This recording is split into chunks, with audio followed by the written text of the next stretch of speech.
Ambassador Dolai Hangkor BJP Tangnogor Songchajaka Koktuma Thumne Rokni Kokthum Pandawa Hastini Jamung Montri Manoj Kanti Deb Ambasha MLA Eba BJP Dolai Hangkoni Achokphang Porimol Debburma Hangkor Committee ni Tangphang Asis Bhattacharya Ambasha Mondolni Achokphang Chandon Bhumikno Khobai Manjaka Kobuniya Dong Char Salni Kokthum Pandawa Modi Haba BC Char Pungmani Koknote Kokla Narkha O BC Charo Haktor Hamkrani Bagai Modi Hapangni Nahajar Samongbotarni Kokrokno Khurchajaka Barot Haktor Gunagino Modi Hapang Hamkrani Pohor Birkha Hukbar Khlaine Rokno Khobai Haktorni Bebak Lugu Hamkrani Samongo Shepsak Rekha Modi Hapang Abobai Haktorni Bebak Lugu Rokno Khaksangma Mankha Te Covid Bemar Akarma Bai Haktoni Rangthong Derai Tongmanobo Gorakhati Saka Modi Hapang ni Saka Montri Krishok Sonman Nidhi Pradhan Mantri Awas Yojana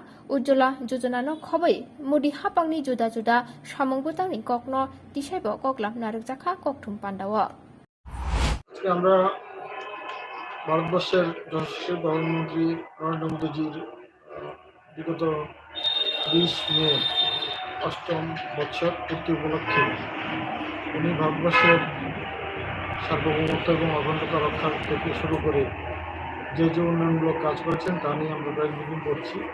এটা আমাদের প্রদেশ কমিটির নির্দেশে সমস্ত জেলাতে এই press briefing করা হচ্ছে। তো আজকে আমাদের প্রেস ব্রিফিংয়ে উপস্থিত রয়েছেন আমাদের জেলা সভাপতি তথা এই কেন্দ্রের জনপ্রিয় বিধায়ক শ্রী পরিমল দেববর্মা মহাশয়, জেলা সাধারণ সম্পাদক আশিস ভট্টাচার্য মহাশয় এবং মণ্ডল সভাপতি চন্দ্রভৌম মহাশয়।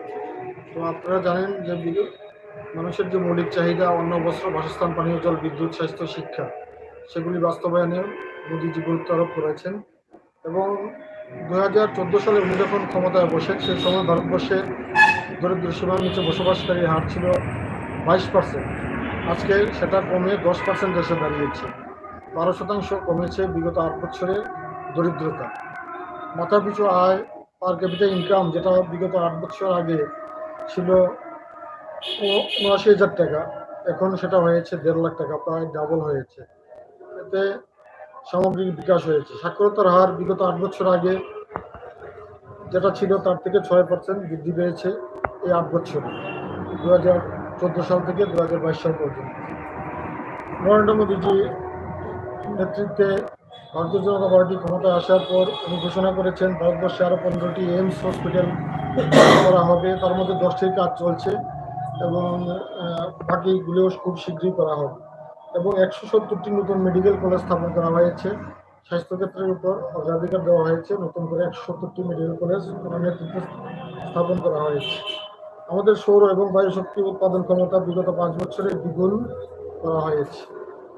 এছাড়া আপনাদের বিগত 8 বছরে আমরা গরিব কল্যাণ অন্ন যোজনা, এই যোজনা আপনারা জানেন যে এই 8 বছরের মধ্যে 2 বছর কোভিডকালীন একটা অতিমারির মোকাবিলা আমাদের করতে হয়েছে। ভারতবর্ষ একমাত্র ব্যতিক্রমী রাষ্ট্র যে রাষ্ট্রে মোদীজি নেতৃত্বে ভারতবর্ষের 80 কোটি মানুষ যারা ফ্রি চাল পাচ্ছেন মাথাপিছু 5 কেজি হারে, এবং সেটা 2020 সালের মার্চ মাসে শুরু হয়েছিল। 5 কেজি করে মাথাপিছু চাল এবং কার্ড পিছু 1 কেজি করে চানার ডাল সারা দেশে বন্টন করা হয়েছে। আমাদের রাজ্যেও 25 লক্ষ মানুষ এই যোজনার আওতায় এসেছে এবং উপকৃত হয়েছে। তো এটা 2020 সালে যেমন চলেছে 2021 সালের মে মাস থেকে শুরু হয়েছে এবং আজ পর্যন্ত সেটা চলছে। আপাতত সেপ্টেম্বর মাস পর্যন্ত সেটা চলার কথা, পরবর্তী সময়ে সেটা বৃদ্ধিও করা হতে পারে।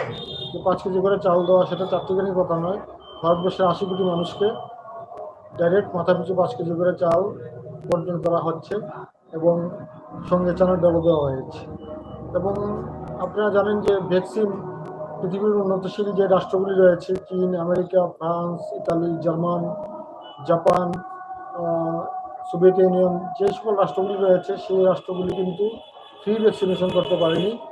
আমাদের মাননীয় প্রধানমন্ত্রীর নেতৃত্বে ভারতবর্ষের 12 বছরের উপর প্রত্যেক নাগরিককে সে ফ্রি ভ্যাকসিনেশন করা হয়েছে এবং এখন পর্যন্ত 150 কোটি ভ্যাকসিন প্রদান করা হয়েছে। আরও ভ্যাকসিনেশনের কাজ চলছে, বর্তমানে বুস্টার ডোজের কাজও চলছে, সেটা কিন্তু সম্পূর্ণ ফ্রি করা হয়েছে। কিষাণ সম্মান নিধি আপনারা জানেন যে সেই কৃষকদের স্বার্থে মাননীয় প্রধানমন্ত্রী সেটা ঘোষণা করেছেন এবং এর মাধ্যমে ভারতবর্ষের 12 কোটি কৃষক সরাসরি উপকৃত হয়েছে। ত্রিপুরা রাজ্য সেটা প্রায় 2.5 লক্ষের কাছাকাছি কৃষক সরাসরি উপকৃত হয়েছে এই কিষাণ সম্মান নিধি। বছরে 6,000 টাকা তাদের অ্যাকাউন্টে সরাসরি ঢোকানো হচ্ছে। আজকে আয়ুষ্মান ভারত দেশের 55 কোটি মানুষ, 5 লক্ষ টাকা তারা সেই আয়ুষ্মান ভারতের কার্ড, যেটা হসপিটালে চিকিৎসা করার পর 5 লক্ষ টাকা করে সে বেনিফিট তারা পায়। 5 লক্ষ টাকা পর্যন্ত তাদের অপারেশন থেকে শুরু করে ফ্রি ওষুধপত্র, যাবতীয় ব্যবস্থাপত্র সেটা দেওয়া হয়। সেটা মোদিজির নেতৃত্বে সম্ভব হয়েছে এবং এত বড় প্রকল্প পৃথিবীর কোনো রাষ্ট্র ঘোষণা করতে পারেনি, ভারতবর্ষ সেটা করে দেখিয়েছে। জল জীবন মিশন আপনারা জানেন, সেটার উপর গুরুত্ব দেওয়া হয়েছে এবং ইতিমধ্যে 9 কোটি বাড়িতে পানীয় জলের সংযোগ পৌঁছে দেওয়া হয়েছে ভারতবর্ষে। আর বর্তমানে আরও 4 কোটি বাড়িতে পানীয় জলের সংযোগের কাজ চলছে এবং আমাদের রাজ্য সেটা খুব দ্রুতগতিতে বাস্তবায়িত হচ্ছে। প্রায় 34% বাড়িতে ইতিমধ্যে আমাদের পরিশ্রুত পানীয় জল পাইপলাইনের মাধ্যমে পৌঁছে গেছে এবং বাকিটাও আগামী ডিসেম্বর মাস পর্যন্ত যে টার্গেট নেওয়া হয়েছে প্রত্যেকটা বাড়িতে জল জীবন মিশনের আওতায় প্রত্যেকটা বাড়িতে আনা এবং প্রত্যেকটা বাড়িতে জল পৌঁছে দেওয়া, মানুষের যাতে আর ছড়ার জল, কুয়ার জল, নদীর জল এসব পান না করতে হয় সেই ব্যবস্থা সরকার করছে এবং নরেন্দ্র মোদীজির নেতৃত্বে সেটা করা হচ্ছে। সবাইকে যোজনা একটা দারুণ স্কিম। সেই স্কিমে আজকে 2,81,00,000 পরিবার, যে পরিবারে বিদ্যুৎ ছিল না, 2014 সালে মোদীজি ক্ষমতায় আসার পর এই প্রকল্পে 2,81,00,000 বাড়িতে বিদ্যুৎ ফ্রিতে পৌঁছানো হয়েছে, কোনো টাকা ছাড়া সেই লাইনগুলি দেওয়া হয়েছে। ত্রিপুরা রাজ্য আমরা 2,34,000 বাড়িতে সেই সৌভাগ্য যোজনায় বিদ্যুৎ পৌঁছে দিতে পেরেছি। এটা একটা বড় অ্যাচিভমেন্ট এবং সেই সঙ্গে 36 কোটি এলইডি বাল্ব সারা ভারতবর্ষে লাগানো হয়েছে। উজ্জ্বলা জ্যোতি যোজনা প্রকল্প, সেটা প্রধানমন্ত্রীর একটা স্বপ্ন। উনি স্বপ্ন দেখতেন মায়েরা যাতে আর উনুনের চুলাতে, কাঠের চুলাতে রান্না করতে না হয়, সেই জন্য ইনি এই প্রকল্প ঘোষণা করেছেন এবং এই প্রকল্পে ভারতবর্ষের 9 কোটি মায়েদের হাতে উজ্জ্বলা জ্যোতি যোজনার গ্যাসের কানেকশন তুলে দেওয়া হয়েছে ফ্রিতে। ত্রিপুরা রাজ্যেও এই কানেকশন পৌঁছে দেওয়া হয়েছে 2,66,000 পরিবারের হাতে। আমরা উজ্জ্বলা জ্যোতি যোজনায় গ্যাসের কানেকশন পৌঁছে দিয়েছি এবং এই প্রকল্পে ভারতবর্ষের 9 কোটি মানুষ সরাসরি উপকৃত হয়েছেন। তারা এখন কাঠের জ্বালানি ব্যবহার করেন না, এই গ্যাস দিয়ে রান্না করেন। পিএম আবাস যোজনা ভারতবর্ষে এখন পর্যন্ত 2,38,00,000 পরিবারে ঘর তৈরি করে দেওয়া হয়েছে। ত্রিপুরা রাজ্য সেটা একটা বিশাল সংখ্যায়, গত কিছুদিন আগেও লাস্ট যে ঘরের আসা হয়েছে 1,59,000 ঘর সর্বশেষ স্যাংশন হয়েছে এবং আমাদের সরকার আসার পর টোটাল ঘরের সংখ্যা প্রায় 2,60,000 ঘর ত্রিপুরা রাজ্যে আমরা দিতে পেরেছি এবং সারা ভারতবর্ষে সেই সংখ্যাটা 2,38,00,000 পরিবারে সেই ঘর দেওয়া হয়েছে। 34 কোটি প্রধানমন্ত্রী জনধন যোজনা, যেটা করা হয়েছে প্রধানমন্ত্রী মুদ্রা যোজনা, সেই মুদ্রা যোজনায় 34 কোটি বেকার যুবতী যারা রয়েছেন তাদেরকে লোন প্রদান করা হয়েছে। তাদেরকে আত্মনির্ভর করার লক্ষ্যে, তাদেরকে স্বনির্ভর করার লক্ষ্য নিয়ে সেই কাজ করা হয়েছে এবং মোদী যে আত্মনির্ভর ভারত গড়ার ডাক দিয়েছেন সেটা আজকে সম্পূর্ণরূপে বাস্তবায়িত হচ্ছে, যার সুফল আমরা পেয়েছি। বিগত কিছুদিন আগে আপনারা দেখেছেন উত্তরপ্রদেশ, উত্তরাখণ্ড, গোয়া এবং মণিপুরে যে বিধানসভা নির্বাচন হয়েছে, সেই নির্বাচনগুলিতে ভারতীয় জনতা পার্টির জয় জয়কার হয়েছে। উত্তরপ্রদেশ, উত্তরাখণ্ড 37 বছরের মধ্যে দুবার কোনো পার্টি 5 বছরের বেশি সরকার করতে পারেনি, একমাত্র মোদীজির নেতৃত্বে আমরা দেখেছি সেই সকল জায়গায় 5 বছরের ডাবল, আবার 5 বছরের পরে আবার নতুন করে সরকার ভারতীয় জনতা পার্টি হয়েছে। তো এই সকল আসলে মোদীজির মতো নেতৃত্ব শুধু ভারতবর্ষের নয়, পৃথিবীর মধ্যে উনি একজন শ্রেষ্ঠতম নেতৃত্ব এবং উনার জনপ্রিয়তা শুধু ভারতবর্ষ নয়, সারা পৃথিবীতে রয়েছে এবং বিভিন্ন সমীক্ষা যে করা হয়েছে সেই সমীক্ষাতে উঠে এসেছে মোদীজি জনপ্রিয়তার দিকে ভারতবর্ষের ভারতবর্ষ নয় গোটা পৃথিবীতে শীর্ষে রয়েছেন। এবং আপনার স্বচ্ছ ভারত অভিযান উনি যেটা নিয়েছেন, আপনারা জানেন যে আগে শৌচালয় ছিল না গ্রামে, মায়েদের বোনদের ওপেন শৌচালয়ে যেতে হতো। সেটা উনি কী করেছেন, 11 কোটি মা বোনদের ঘরে শৌচালয় তৈরি করে দিয়েছেন। আমাদের রাজ্যে সেটা বাস্তবায়িত হয়েছে। আসলে মোদীজির নেতৃত্বে আমাদের যে মৌলিক চাহিদা, অন্ন, বস্ত্র, বাসস্থান, পানীয় জল, বিদ্যুৎ, স্বাস্থ্য, শিক্ষা, সেগুলি একটার পর একটা বাস্তবায়িত হচ্ছে। আমি এখানে প্রেস কনফারেন্সের মধ্যে বলতে গেলে তো অনেক সময় দরকার। উনি যে সকল কাজ করেছেন এবং ভারতবর্ষের সার্বভৌমত্ব অখণ্ডতা রক্ষার্থে উনি যে কাজ করেছেন, পাকিস্তানকে শক্তভাবে মোকাবিলা করেছেন, চীনকে শক্তভাবে মোকাবিলা করেছেন, বৈদেশিক শক্তির হাত থেকে ভারতবর্ষকে রক্ষা করা থেকে শুরু করে ভারতবর্ষের অর্থনৈতিক বুনিয়াদ মজবুত করা, সব দিক দিয়ে মোদীজি শ্রেষ্ঠত্বের প্রমাণ রেখেছেন। তো এখন আমরা আপনাদের সামনে আমাদের মাননীয় জেলা সভাপতি পরিমল দেব মহাশয় এবং যিনি এই কেন্দ্রের বিধায়ক তথা রাজ্য বিধানসভার সদস্য, উনি কিছু বলবেন।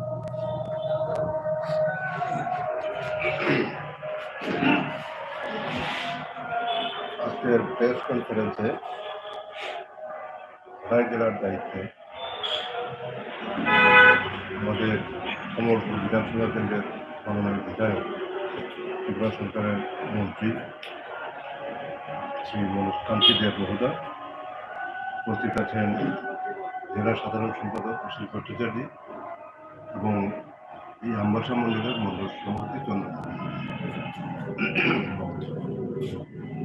ইতিমধ্যে আমরা শুনলাম মোদীজির 8 বছরের সেবা, সুশাসন, গরিব কল্যাণ প্রকল্প। 8 বছরে মোদীজি বিশেষ করে গরিব, কৃষক, শ্রমিকদের জন্য প্রতিনিয়ত উনি একের পর এক উনি প্রকল্প ঘোষণা করেছেন এবং কাজ করে যাচ্ছেন। ওনার স্বপ্ন, ওনার প্রতিজ্ঞা, কোনো গরিব যেন বাড়ি ঘর ছাদের নিচে, পাকা ছাদের নিচে যেন সব গরিব ভারতবর্ষে ছাদের নিচে থাকতে পারে, সেই প্রতিজ্ঞা উনি নিয়েছেন। এবং সেই মতে সারা ভারতবর্ষে পিএম প্রাইম মিনিস্টার আবাস যোজনায় ঘর দেওয়া হচ্ছে। এর মধ্যে আমরা জানতে পারলাম যে আমাদের এই ত্রিপুরা রাজ্যে 2.5 লক্ষাধিক গৃহ এই অনুমোদন দেওয়া হয়েছে। এবং সাথে সাথে আমাদের উত্তর পূর্বাঞ্চলকে উনি যখন প্রধানমন্ত্রী হিসেবে শপথ গ্রহণ করেন, তখনই উনি লুক ইস্ট বলে ত্রিপুরা শুধু উত্তর পূর্বাঞ্চলের জন্য বিশেষ প্যাকেজ উনি ঘোষণা করেছেন। তার জন্য একজন মন্ত্রী জিতেন্দ্র সিংকে উনি এই নর্থ ইস্টের জন্য আলাদা করে দায়িত্ব দেওয়া হয়েছে। সেই নিরিখে আমরা আজকে দেখতে পাচ্ছি এই রাজ্যের এই উত্তর পূর্বাঞ্চল শুধু নয়, সারা ভারতবর্ষের রাজ্যের রাজধানীর সাথে রেল সংযোগের ব্যবস্থা করা হয়, যেটা আমরা কোনোদিন ভাবিনি। মণিপুরের রাজধানী ইম্ফলে রেল যোগাযোগের ব্যবস্থা করা হবে, রেলের সাথে সংযোগ স্থাপন করা হবে, এটা করা হয়েছে। এবং বিমান যে বিমান সেবা পরিষেবা আরও সারা ভারতবর্ষে আরও 23টি বিমান পথের উনি ওনার সময়ে উনি তৈরি করেছেন। এবং জলপথ, 2টা জলপথ, এরকমভাবে বিভিন্ন প্রকল্প উনি ওনার এই 8 বছরের শাসনে উনি করে যাচ্ছে। এবং ভারত স্বাধীনতার পর আমরা এমন কোনো প্রধানমন্ত্রী আমরা পাইনি যে প্রধানমন্ত্রী শুধু মুখে নয় কাজে করে দেখাচ্ছেন। উনি যতটুকু বলেন এর থেকে বেশি উনি কাজ করেন। এটার প্রমাণ আমরা দেখতে পেয়েছি স্বাধীনতার পরে। এই বিশেষ করে আমরা ত্রিপুরার কথাই বলব, ত্রিপুরা রাজ্যে আমরা কোনোদিন কল্পনা করতে পারিনি 8টা এই জাতীয় সড়ক আমরা পাবো। কিন্তু আজকে আমরা 8টা জাতীয় সড়ক আমরা পরিবর্তন পেয়েছি।